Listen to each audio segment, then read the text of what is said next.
sa inyong lahat. Ito po ay sa likod bahay lamang. Yan po. Likod bahay lamang po siya ng bahay ng aking isang pinsan. Medyo nagbabaksyon ng konti, papalamig. Yan po yung matatanaw nyo sa likuran niyan. Sa likuran nila, yan po, yan. Medyo maganda pa ang kalagayan ng mga puno dito sa lugar nila.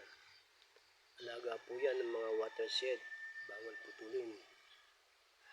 May mga tanim din silang mga puno ng saging. Ayan po.